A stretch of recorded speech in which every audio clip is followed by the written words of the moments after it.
معاشرت چھوڑو، اپنے نبی والی معاشرت اپناؤ۔ پہلی شادی میرے نبی نے بیوہ عورت سے کی ہے، اور سب مطلقہ ہیں یا بیوہ ہیں، ایک کنواری حضرت عائشہ بس۔ مولانا ہمارے بچے ہم سے ڈرتے نہیں۔ میں نے کہا تو کیا تم ڈائن ہو جو تمہارے بچے تم سے ڈریں؟ تم ماں بنو، تم یہ سوال کرو کہ ہمارے بچے ہم سے پیار کریں، کیا کیا جائے کہ بچہ جوان ہو تو ان کی پسند کا خیال ضرور کریں، ان کی پسند کا خیال ضرور کریں، ان پر اپنی مرضی مسلط نہ کریں۔ اور کائنات کی سب سے قیمتی چیز انسان ہے، اور اس کی ڈائی اس کی ماں کا پیٹ ہے۔ جب اس پر زیادتی ہوتی ہے اور سختی ہوتی ہے، بدتمیزی ہوتی ہے، جو ہمارے سسرال کا 99% یہی حال ہے، تو وہ اس کی ڈائی اندر سے کریک ہو جاتی ہے۔ پیدائشی طور پر بچے ڈپریشن کا شکار ہو کر پیدا ہو رہے ہیں، وہ جو ماں ڈپریشن برداشت کرتی ہے اور اس کی ڈائی پر اثر ہوتا ہے تو بچہ پیدائشی ڈپریشن کا شکار ہوتا ہے۔ علیکم ورحمۃ اللہ وبرکاتہ۔ بسم اللہ الرحمن الرحیم، والصلاة والسلام علی رسولہ الکریم وعلی آلہ وصحبہ وسلم۔ سنون ہے بو یا مرنوبر نعم شئیہ بحصویہ لا آلع۔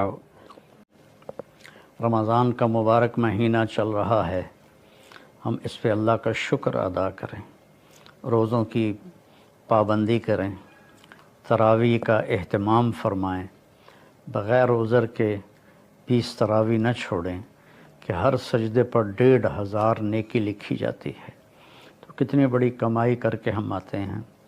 آپ 8-10 پڑھ کے چلے جائیں تو کوئی گناہ نہیں کیا آپ نے، لیکن آپ نے نقصان کیا ہے کہ رمضان میں نوافل فرض کے درجے میں چلے جاتے ہیں، تو ہیں وہ نفل لیکن لکھا جا رہا ہے فرض۔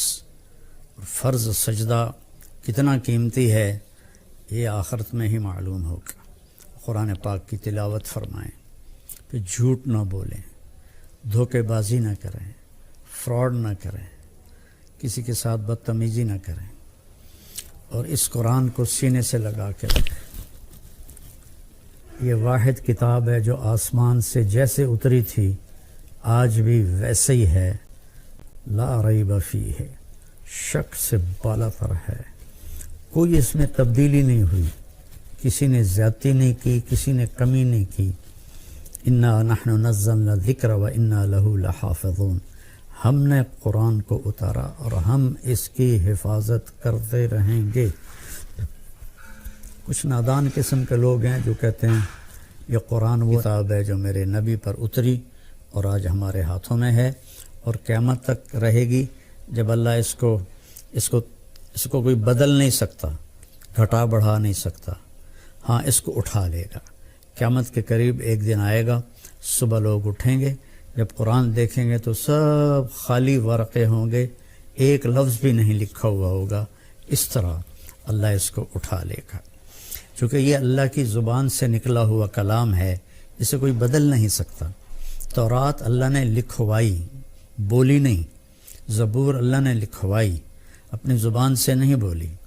انجیل اللہ نے لکھوائی، اپنی زبان سے نہیں بولی، اس لیے وہ ساری تبدیل ہو گئیں، اور یہ اللہ کی زبان سے نکلا ہے، اسے کوئی نہیں بدل سکتا۔ لا یاتیہ الباطل من بین یدیہ من خلفہ، اس کے اندر کوئی ملاوٹ نہیں کر سکتا، نہ کوئی جھوٹ ملا سکتا ہے، نہ جھوٹ مل سکتا ہے۔ تو میں 2 لفظ پر آج پہلے بات کروں گا کہ روزے کا بیان چل رہا ہے، تو روزے میں اللہ تعالیٰ ایک جگہ فرماتا ہے ہن لباس لکم وانتم لباس لہن، کہ تمہاری بیویاں تمہارے لباس ہیں، اور عورتوں سے کہتا ہے تمہارے خاوند تمہارے لباس ہیں۔ یہ تشبیہ پورے قرآن میں کسی رشتے کی اللہ نے نہیں دی جو خاوند اور بیوی کی اللہ تعالیٰ نے تشبیہ۔ خاوند اور بیوی کا رشتہ کتنا ضروری ہے۔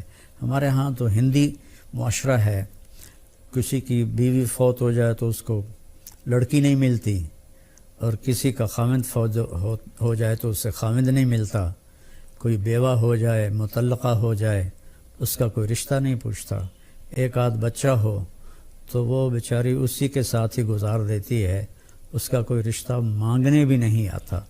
میں چاٹ گیا تھا، وہاں میں نے معاشرت دیکھی کہ 8 بچوں کی ماں کو بھی طلاق ہو جائے تو عدت کے بعد فوراً اس کی شادی ہو جاتی ہے، اور جو خامد ہوتا ہے وہ 8 بچوں کو سنبھال لیتا ہے۔ حالانکہ غریب ملک ہے بالکل، اور یہاں سب کچھ ہے، لیکن کہیں کبھی کسی بیوہ کی شادی ہو، اس کے ساتھ بچے ہو تو کہیں جی اسی بچہ نہیں لینا، اسی بچی نہیں لینی۔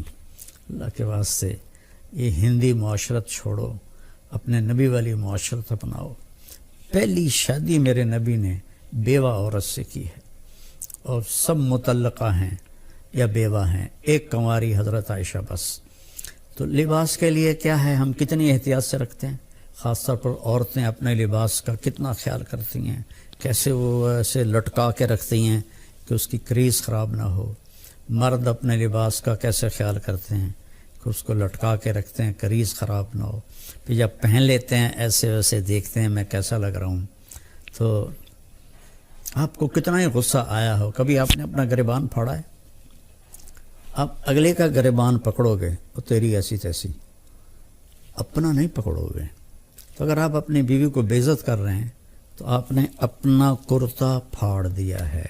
کوئی آپ کو عقل مند کہے گا؟ آپ اتنی حفاظت کرتے ہیں کہ کھانا کھانے سے پہلے اوپر رومال بچھاتے ہیں، ہوٹلوں میں بھی ملتا ہے، اب گھروں میں بھی ہوتا ہے، کہ تاکہ کھانے کے کوئی ذرات یا سالن کا کوئی قطرہ وہ کرتے پر پڑ نہ جائے۔ اتنی احتیاط کرتے ہیں۔ اتنی سی احتیاط آپ کر لیں اپنی بیوی کی اور بیوی اپنے خامند کی، کہ ایک دوسرے کو برداشت کر لیں۔ جو اللہ کی قسم کھا کے کہتا ہوں، ضد چھوڑنے میں اور جھک جانے میں ساری کامیابیاں اور عزتیں چھپی ہوئی ہیں۔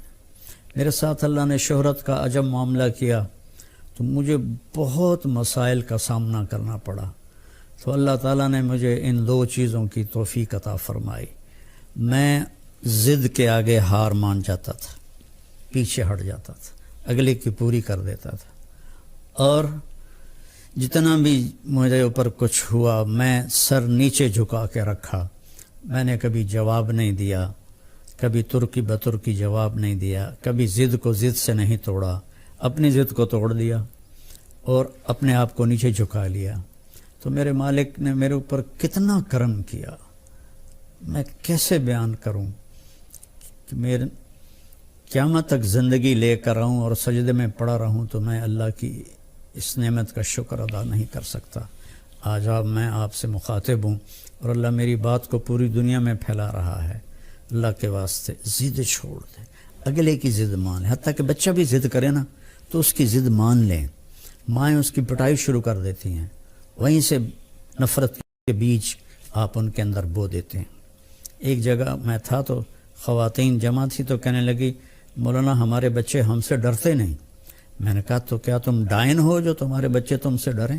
تم ماں بنو، تم یہ سوال کرو کہ ہمارے بچے ہم سے پیار کریں، کیا کیا جائے؟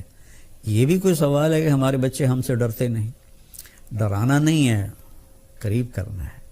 تو جھک جاؤ، آپ کا گھر آباد ہو جائے گا۔ اللہ کی قسم کھا کے کہتا ہوں آپ کے گھر میں خوشیاں رہیں گی۔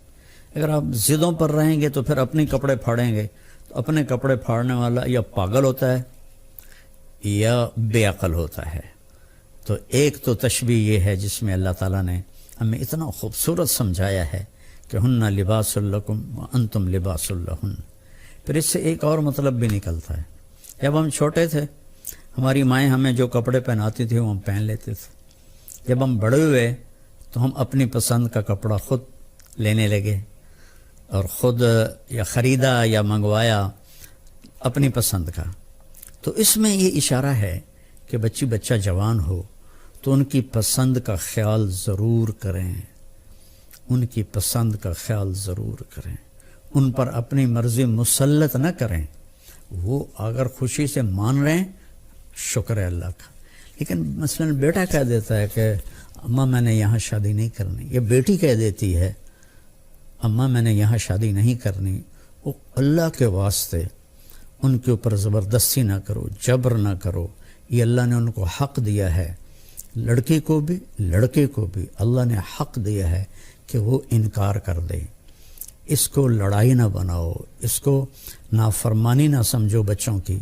یہ بچے اور بچی کا حق ہے، تو ماں باپ اس کی رعایت کریں، زبردستی کی شادیاں نہ کریں. بہت تباہی مچتی ہے، بہت تباہی مچتی ہے. عمر گزر گئی ان کے بھیانک انجام دیکھتے ہوئے، جہاں ماں باپ نے ٹھونس دیا لڑکی پر کہ ایتھے ہی کرنی ہے، یا بیٹے پر ٹھونس دیا ایتھے ہی کرنی ہے نہیں تو گھروں نکل جا. یہ اس قسم کی فضول باتیں، یا ہم نے تو بس ارائیوں میں کرنی ہے، ہم نے تو جٹوں میں کرنی ہے، ہم نے تو راجپوتوں میں کرنی ہے. میرے نبی کا فرمان ہے نیک دیکھو، نیک ہو، صالح ہو، اچھے اخلاق والا ہو، جس قوم کا بھی ہو رشتہ جوڑ دو. میرے نبی نے اپنی ایک بیٹی اپنے گھرانے میں دی حضرت علی علیہ السلام کو، باقی تینوں بیٹیاں آپ نے اپنے خاندان سے باہر دی ہیں. حضرت عثمان کو جو بنو امیہ میں سے تھے 2 بیٹیاں ان کو دی، ابو العاص کو بڑی بیٹی حضرت زینب دی. تو رشتوں میں اس بات کا خیال رکھیں کہ بچوں کی رائے کا خیال رکھا جائے. بات لمبی ہو رہی ہے لیکن ضروری ہے.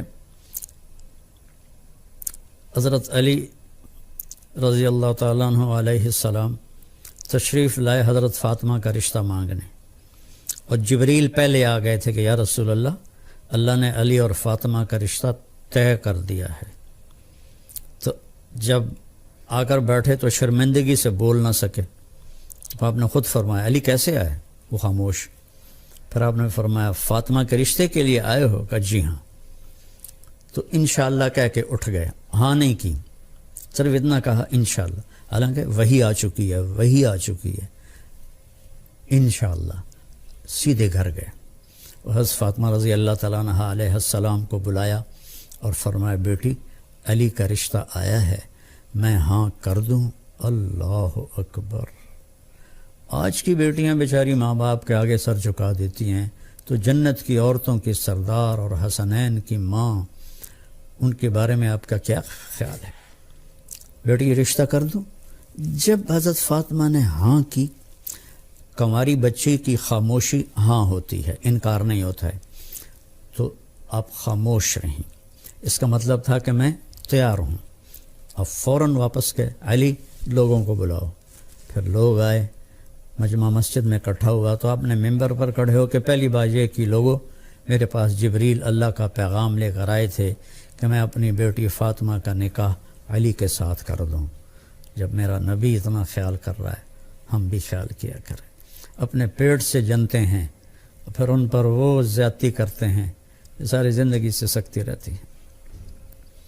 تو لباس کا خوبصورت تشبیہ ہے. دوسرا ہے نساؤکم حرث لکم، تمہاری بیوی تمہاری کھیتی ہے.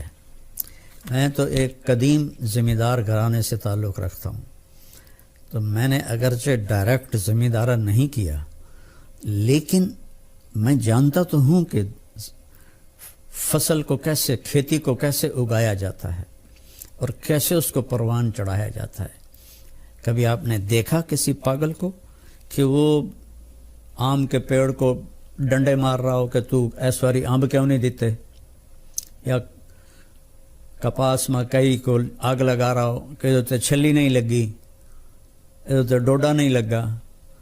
کس قدر زمیندار محنت سے فصل کو اگاتا ہے. اور پھر اس میں میاں بیوی میں کھٹبٹ تو ہوتی ہے، یہ جنت میں جا کے ہوگا ٹھیک، یہاں رہے گی، یہاں کھٹبٹ رہے گی. اس لیے جھکنا ہے، ایسا نہیں کرنا، ایسے کرنا ہے. تو اس میں گندی بوٹیاں پیدا ہو جاتی ہیں. تو ان گندی بوٹیوں کو نکالنے کے لیے ٹریکٹر کے الگ پتلے ٹائر ہم لگاتے ہیں، تاکہ جو کھیتی ہے اس پر ٹائر چڑھ نہ جائے. تو پتلے سے ٹائر ہوتے ہیں، اور پیچھے پتلے باریک حل ہوتے ہیں جو صرف جڑی بوٹیوں کو آرام سے نکال کے باہر پھینک دیتے ہیں. اور جو 2 پودوں کے بیچ میں ہوتی ہیں وہ ہم مزدور لے کر وہ کھرپی سے اس کو نکلوا دیتے ہیں. تو یہاں بھی کیا خوبصورت تشبیہ ہے. کھیتی کو پیار سے اگایا جاتا ہے، پرورش کی جاتی ہے. یہ سردیاں آئیں تو آم کے درختوں کو جو چھوٹے تھے سب نے ڈھانپ دیا کہ سردی کی وجہ سے یہ جل نہ جائیں. پانی وقت پہ دو، کھاد دو، خشک شاخیں کاٹو، سپرے کرو. ابھی ہمارے گھر میں ایک ہمارے باپ کے ہاتھ کا لگا ہوا آم کھڑا ہوا ہے 1964 کا، تو وہ جا کے ستمبر اکتوبر میں پھلتا ہے.